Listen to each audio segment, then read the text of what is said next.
Guys আসসালামু আলাইকুম। আমরা আছি সবার পাশে। আমরা ছুটে এসেছি দেবীপুর মলানি মিশন স্কুলে। এখানে নামে বেনামে অসংখ্য গাছ কিন্তু তারা কাটছে। আমরা শুনছি যে সকালবেলা থেকেই কিন্তু এখানে গাছ কাটতেছে এবং ভ্যানে ভ্যানে এখান থেকে গাছ বাইরে কোথাও নিয়ে যাচ্ছে তারা। আপনারা লক্ষ্য করছেন এখানে দুই ভ্যান মাল কিন্তু ইতিমধ্যে লোড হয়েছে এবং পাশাপাশি টোটাল বাগানে যত গাছ আছে বড় বড় সব গাছগুলি কিন্তু ক্রমান্বয়ে এর আগেও অসংখ্য গাছ উনি বিক্রি করেছে। আজকেও মোটামুটি 20-30টার মতো গাছ কিন্তু উনি বিক্রি করেছেন।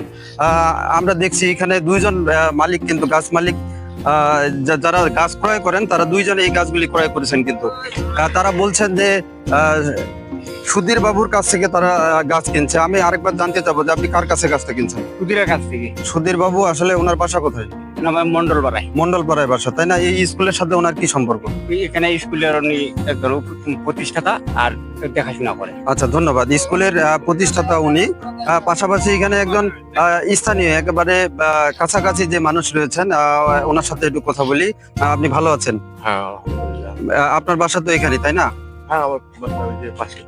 আচ্ছা, এখান থেকে যে গাছ কতবার কাটা হয়েছে আনুমানিক? অগণিত, মানে এখানে হিসাব দেওয়া যাবে না। প্রতিদিন মনে করতে প্রতি সপ্তাহে কাটে, মাসে 4-5বারও কাটে। আর কি বলে যখন গাছ কাটে উনি তখন কি বলে?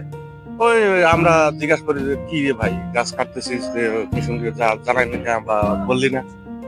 তখন বলতেছে না আমি জ্বালাইছি, একবার কাটলো ওই বাসায় কি কাজ করবে, ওখানে প্রায় 8-10টা গাছ কাটছে। আবার কাটছে ওই যে আমিনের খরচ, জি, এখানে একটা জমি নিয়ে দ্বিধাদ্বন্দ্ব আছে। আমরা বন্ধুরা আপনারা শুনলেন যে গাছ কিন্তু অসংখ্যবার, অর্থাৎ বাড়ির কাজের জন্য এই স্কুলের গাছ কাটা হচ্ছে। যেখানে স্কুল কিন্তু আসলে ওইভাবে এখন আর এই মিশন স্কুল কিন্তু চলেও না। ছাত্রছাত্রীর সংখ্যা কিন্তু কোনো ছাত্র নাই বলতেছে এখানে। জানি আমরা একজন এখানে সাবেক প্রাক্তন টিচার ছিল, যিনার নাম ছিল দীপেন। সেই সময় কিন্তু স্কুল একটা মুখরোচকর অবস্থা ছিল। সেখানে শিক্ষা থেকে শুরু করে মনোজ্ঞ সাংস্কৃতিক অনুষ্ঠান প্রত্যেকটা কেন্দ্র কিন্তু আমরা দেখেছি। কিন্তু ওই শিক্ষক যাওয়ার পর থেকে এই স্কুলের অবস্থা কিন্তু একজন বাজে অবস্থা। আর আমরা এটাও শুনেছি যে এই সুধীর বাবুর কারণেই এই দীপেন মাস্টারকে কিন্তু এই স্কুলটি ছাড়তে হয়। আমরা বুঝতে পারছি যে এই দীপেন স্যার হয়তো একজন শক্ত মনের মানুষ ছিল। উনি এইখানকার গাছ বা ইত্যাদির যে হিসাবগুলি হয়তো চাইতো, যার কারণে ওনাকে কিন্তু ষড়যন্ত্র করে এখান থেকে সরিয়ে দেওয়া হয়েছে। আপনারা দেখছেন আরেক ভ্যান এখানে লোড হচ্ছে। আমরা কিন্তু একটু আগে দেখাইলাম যে 2 ভ্যান লোড হয়ে গেছে অলরেডি। এখানে আরেকটা ভ্যান কিন্তু লোড দিচ্ছে, কিন্তু ওই মানুষটি কিন্তু এখানে উপস্থিত নাই। উনি বলছে যে কালকে এখানে জমি মাপা হয়, যে জমি মাপার টোটাল ফি কিন্তু, অর্থাৎ আমিনের যে একটা ফি থাকে, এই ফিটা কিন্তু এখানে কুরবান আলী নামের একজন মানুষ রয়েছেন। সেই মানুষ যেহেতু এখানে এসেছিল, এই টাকাটা কিন্তু উনি প্রদান করেছে।